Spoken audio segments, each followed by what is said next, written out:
Welcome back to Desk Talks. I am Chase. I am here again with Rob. Today we're going to be talking about what is normal. I think this conversation got drummed up throughout this last couple of weeks where Rob and I have been noticing with new book releases, and we've been combing through some news reports and talking to our friends. And I got shipped a book. I know personally from a friend of mine that was kind of toting some of the special forces, cats who go and write books after their service. Does this sound familiar, Rob? Yep, extremely. I have one on my bedside table right now. I mean, I absolutely love to hear the stories. I think they're fantastic. I have right now, big shout out. Let's see, who do I have on my bookshelf? I just finished Beyond the Sea by Navy Bob. Navy Bob, it's on my bedside table right now. What a fantastic read. I mean, just a fantastic read. I love reading about it, but I do think that we sometimes get caught up in some of that hype. Wouldn't you agree? I would. And, that kind of spurred our conversation the other day. And why do we always focus on, the 1% or the less than 1%, who I'm sure have cool stories about success and how, they fail up and what have you, but no one talks about normal. What does normal look like? What does normal feel like? Understanding normal is different for everybody, but in the grand scheme of things, what's normal? And that's kind of what spurred this conversation. There are some things that are universal, right? Like, I think that most of us can agree that most of us are not YouTube stars. Most of us are not movie stars. We're not, professional athletes, right? We had talked about that. We take so much advice from the people that are, 1% or less from our population, right? I mean, they are and I do appreciate them giving advice and telling me where they're going, but where's the advice for your everyday guys? Like me, like your average guy who who doesn't think that I have anything, any skills that I would say are, incredible or, outstanding, that deserves that level, I guess, of praise. I can't shoot free throws. I can't shoot 20 out of 23 throws or 19 out of 20 free throws. I mean, it's just not who I am, right? I mean, and I do appreciate we talked about what makes that, right? Yeah, we did. What makes you be part of that elite status? And I think you and I came up with discipline. And that means different things to everybody. What is discipline? Discipline, in my opinion, discipline to me would be, somebody that could sit down and have control over their environment, right? Who learns how to master the environment around them and themselves. Wouldn't you agree with that? I don't know. Yeah, I would. What's a better definition of discipline? Well, I mean, you have a routine for success. You find the routine for success and you stay within that pocket for continued and sustained success in whatever field, whatever you're trying to do, like you alluded to, you can't hit, what'd you say, 22 out of 22 free throws from the line. Yeah. But you have, your professional basketball players who have that, discipline to be in the gym 10, 12, 14 hours a day, shooting 1,000 free throws a day until they hit, 22 in a row without missing, or they hit 200 in a row without missing. That's discipline. It takes discipline. And I think a lot of people misconstrue that, Rob. I mean, a lot of people, misunderstand that and misplace that as they have a passion for a game or they have a passion for something. I think that passion can only take you so far. Like you said, it's that discipline. It's that showing up every day, willing to put in more than what somebody else is willing to put in. Well, and to take our sports analogy even further, which I love, by the way, that we're talking about sports. I very, very recently, as I'm kind of doing my doom scroll through social media, I came across an old clip of Kobe Bryant, who I would say arguably in our generation, probably the greatest basketball player. I came in right on the tail of Michael Jordan into the Kobe Bryant era. But he was on a late show. A host asked him, why do you get up and train? Why are you up and in the gym at 3:30, 4 o'clock in the morning? And Kobe's response to that I thought was perfect. And it was, because I know that I have to train harder than the next guy to beat the next guy. That's not, of course, there's talent. There's talent there, natural talent that he has. Gifted talent. That's discipline, though. I'm going to be more disciplined than you. I am going to outwork you, which I think, bringing this back to what you said with the books that you get shipped to you, and, you have all these special operations guys who do amazing things, and they deserve their praise for what they've done. But it all comes down to discipline, that disciplined mindset of, I'm going to outwork you. I'm going to be better than you. I think for me, like being an average Joe, right? Like I think of that. Thanks ADHD, because I just thought of dodgeball, and I think of myself as an average Joe. As somebody, there's nothing really special about me. I'm not the dullest crayon in the box, but I'm definitely not the brightest. But I will tell you, I don't feel like I feel like the only thing that separates me, and most people between those people, is that discipline. Is that willingness to drive through, even whenever it's raining outside. I take my wife, for example. She's a marathoner, an incredible athlete. One of the things that I appreciate about my wife the most, and I try to emulate in my life, is her discipline, her dedication to her craft. It could be, Rob, you've seen it. It could be pouring down rain and just horrible weather conditions. And what does my wife do? Elizabeth straps up and goes out and runs in it with a smile on. She goes, "Oh, this is really going to suck." And she goes out and does it anyway. And I feel like that is something that is worthy to be praised, but not all of us are, have that level of dedication, that level of discipline to a craft. With that being said, I want to talk about normal everyday things. And what does that look like? As we were transitioning out of the military, I remember sitting through the Army's ACAP program that they had going on, and up at Fort Drum. And, there was some parts in there that were absolutely fantastic. There were some parts in there that I didn't understand the importance of, and so I did not fully participate in, which was my fault. Right? We've talked about that before. Yep. Not taking, not taking advantage of opportunities because I didn't know any better. It was out of ignorance. But I want to talk about the transitioning. So whenever we talk about pie in the sky, we talk about, all those incredible opportunities that are out there.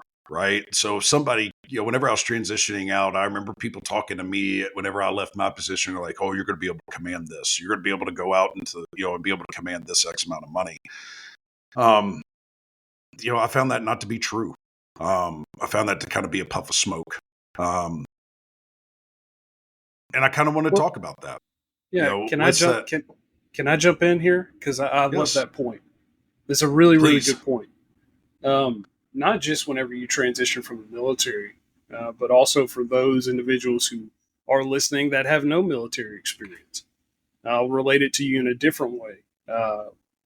From a personal experience of mine, whenever you're job searching, you're job hunting, everybody wants, the 6-figure salary. I want a 6-figure salary. Absolutely. That'd be awesome. I want to get paid. I want to get paid $250,000 a year. Woohoo! But, it gets disheartening at times because we have this mentality of, I think, boy, I'd be happy if I made $125,000 a year. So that's all I'm going to look at. Instead of having the mentality of, I might not be qualified for that just yet. Let me take the lower level position and put in the work, which is do the what normal. what we're talking about. The normal. Like, no one talks about, like, you hear about it, you read these books put out by all these, operators and stuff like that in their career, and they talk about all the cool things they did. They didn't talk about, some of them do, but not all of them. They don't talk about the grind, 450 hours worth of classroom time to learn all the different TMs and, going to training DLI and doing the nitty gritty and the necessary to get to the point to where you can do the extraordinary. We have such a focus now, everything's so easily accessible to the extraordinary, that we've lost focus on the necessary struggle, the necessary grind, which is why I'm going to even expand the scope here further for just a second, which is why I think we have a lot of generational angst with, like, our parents' generation looking at our generation. They think of us as entitled, and then our generation looking down at the Gen Z generation, we think they're entitled because everybody, the next person behind you, the next generation is focused on the extraordinary. Like my son, I want to be a YouTuber when I grow up. I want to be the next Mr. Beast. Why? Oh, praise up to you, Mr. Beast. Love what you do. Some of the stuff that from what I know, I don't know too much about Mr. Beast, but what I understand is that he does a lot of giveaway stuff. He does. And he helps a lot of people. I love that. And I will leave that there. Shout out to Mr. Beast. Go ahead. He does do some incredible things, but I asked my son why. And he goes, well, he's a billionaire. And he gets to destroy Lamborghinis and do all this stuff. And I asked him the question, well, you've always talked about being an engineer. What changed? Well, I want to destroy a Lamborghini. I want to buy a Lamborghini. I want to have $1 billion. I want to do this, me too. This and that. And it's what I told him, dude, what you don't see is the years and months of planning, the people, the team that he's put around him. You don't see that. You just see the end result, which is extraordinary. You see him buy the Lamborghini with cash and then destroy the Lamborghini. You don't see all the prep work. We're not talking enough about the foundation, about the prep work that's necessary to reach the extraordinary.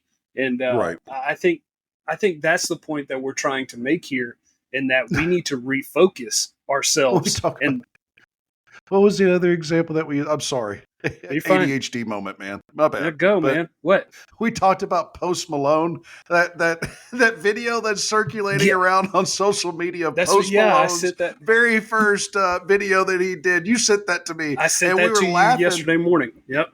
I think you said, "Don't give up on your dreams, bro." No, it was Even something Post like Malone the caption had a start. Yeah. It was the caption was something like, "If you're ever feeling down on yourself, remember this is where Post Malone started." And it was like a video of him in jorts and a very Western shirt with a headband on. Baby, don't leave me. It was awful. It was awful. It was awesome. It was awesome. Let me tell you why it was so awesome, because it gives you hope. And if nobody starts off. I mean, if you even go back to our first desk talks, I mean, we are leaps and bounds, I think, from where we first started already. I hope our audience would agree. And if you stuck with us this far, I mean, reach out, because you deserve kudos. At least a digital high five. At least a digital high five. Thanks for listening, Mom. Thanks, Mom. We all know that you're our biggest fan. We all know that the very first play is always our mom, Gilda Hirsch. She's a saint. She's amazing. Speaking of normal everyday things, and I agree, I don't think that people take into account the hard work and dedication that it takes to raise a family, right? And we downplay that normal. right? We're so surrounded by that social media. We downplay that hard work that it takes to be, an electrician, a plumber, in your first 7 years, whenever you are learning that skill trade, right? But you're getting good compensation, you know, and maybe you're not buying the Lamborghinis like our kids want to and destroying the Lamborghinis, because my kids have the exact same dream, and they want to be big used to, and I want that for them, right? If that's what you want as a parent, I want that for you. But my job as a parent is to keep you grounded and to give you all the options, which is, this is a good, stable life. This is a good life. This is normal. Well, and understanding that those things come with time. And I was talking with my neighbor. I live in a nice neighborhood. I have a nice house. My neighbor has a nice house, and he bought a new toy, and I was over there giving him kudos on his new toy. Absolutely. That is so cool. Like, dude, your boat. Oh my gosh. And that trailer. Oh, that is the dream. And then, we were just kind of joking around, and then he got serious with me for a second, and he looked at me and said, all good things come with time. Don't rush the end result. Clearly you're doing something. He said, you're doing something right. Just keep going. He said, whenever you try and do too much, like we see on social media, going back to the Mr. Beast Lamborghini or my kids watch another YouTuber. I don't remember his name, but like he destroyed his buddy's Tesla and then bought him a Rolls Royce. And so all my kids are saying is, well, my favorite YouTuber has a Rolls Royce. My favorite YouTuber has a Lamborghini, but my dad drives a truck. And so we have conversations about that. Well, why don't you have a Rolls Royce or a Lamborghini? Look, dude, I'm happy for their success. I'm happy that they can do that at my age, at 35, 34, 35 years old. My kids, Dad, why are you driving a 22-year-old truck? Because I like having bills paid. Yeah, no kidding. Yeah, well, see, that's normal. Like that's normal. That's normal. Yes, that's normal. It's the same thing I tell the boys all the time, dude. That stuff will come with time if that's where my priorities are. If that's where you put your priorities, that will come with time. But if you rush the end result, like, dude, I've been there. I've been there. I've had the nice house and not enough money to go out to eat. Amen. Because I had the nice house, I wanted to rush the end result instead of being patient, doing the normal things, going to work, putting in a little bit of extra, which is a whole nother conversation, but I think is worth mentioning here. Why in the world does everybody think that just by showing up to work, you deserve more? Why is that? I agree with that too. You have to go above and beyond to have additional success in life. You can't just show up every day and do the job description. You have to do more to get more. Yes. If you are happy with where you are in your station, I 100% agree with that. Like, if you want to move up, you need to give more, right? Yeah. That means, and what does that mean? Let's define what that means to me and to you. I think I'm going to speak for myself. What that means is not necessarily your time. It's necessarily your time, but it's not necessarily your time. It's the gaining of skills. It's the knowledge. It's the going outside of your bubble, learning what somebody else does, or, challenging yourself and growing into a new position, is going to take more than what the job description is, right? It might take you 45, 50 hours at the office, 10 extra hours a week, but the great thing is that if you continue to do that hard work and have that dedication, that discipline, you should be able to get to where you want to go. That was well said. You have to challenge yourself. You can't fall into that normal everyday rut. Can I share something? I don't know if you said it on the podcast, but can I share something with our podcast audience that you said before we got started today? Okay. So before we got started, Chase told me, man, I know my strengths. We were talking about the qualities of a good leader is what the overall conversation was about. And Chase said, the qualities of a good leader are someone who can recognize their own shortcomings and then try to make a positive impact to grow in those areas. And Chase said, I know mine. And mine is I have ADHD. I can't do. focus. So I'm trying to do some neurocognitive development on myself by exercising for an hour every single day, even when I don't want to. Exercising every single day to train myself, to challenge myself to be better, dude. And I'll be the first one to tell you, I don't challenge myself every day. I'm not going to pretend like I do, like I'm better than anyone else. I don't. There are some days I do, some days I don't. But what you said is so true.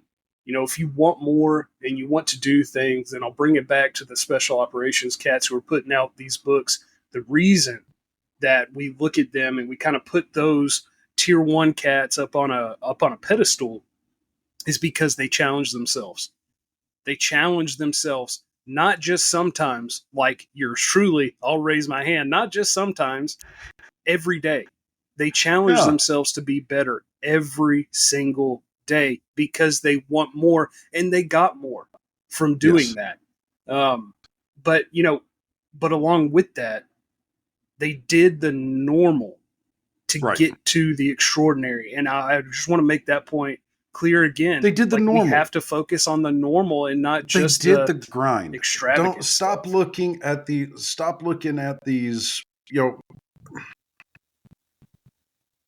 I agree with that 10,000%. Stop looking at people that have already reached their pinnacle, right? And then look at them and say, I can be there. Well, yeah, you can, but it's not today. You're reading, I sit back and my wife says my biggest toxic trait, and I say it all the time, is I'll watch a YouTube video and I say, you're no better than me. I could do that. And then I get into a project and I'm like, oh crap, no, I can't do that. Boy, they made that look easy. I don't have the skills necessary for this. I need to hire a professional, right? Yep. And so I find that out about being a mechanic, being a shade tree mechanic I'm really good with belts and hoses. I'm really good with the operator 10 level maintenance. On a lot of things. I think whenever we start talking about, this summer my AC went out, and Rob, you can contest to this. I tried so hard to get that AC going. I finally had to give up the Ghost and take it into a pro. Sometimes it's okay to recognize that you don't have that skill set. Yes. But I learned so much by doing it. Right. And you learn by failing as much as you do your successes. And I think that anybody who is at that top tier will tell you is that they learned more from their failures than they did their successes. And that and the caveat to that is that you have to be open for opportunity and willing to take the risk. It's scary. We can read the books. Okay. You can listen to the podcast. Okay.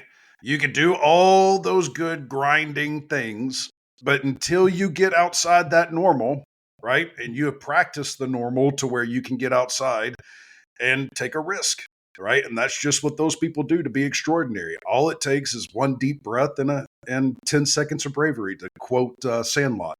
15 seconds. Is that what he said? Yeah. All it takes is 10 seconds of bravery, and then he made friends for life, right? Yep. So, I try to live my life, that mantra. My kids will tell you that I say that a lot. Be like Sandlot, 15 seconds of bravery. That's all it takes. All right, Desk Talkers, that's it for us today. We're going to move this to our after actions, and hopefully it gets a little bit more spicy as we dig into this conversation a little bit more. If you are easily offended, remember After Actions is a paid for subscription. So if you're easily offended, make sure you reach out to us before you call our mom. And if you have any comments for us, make sure that you reach out to us via our email at info@dynamiceducationsolutions.org or hit us up on our socials. Until next time.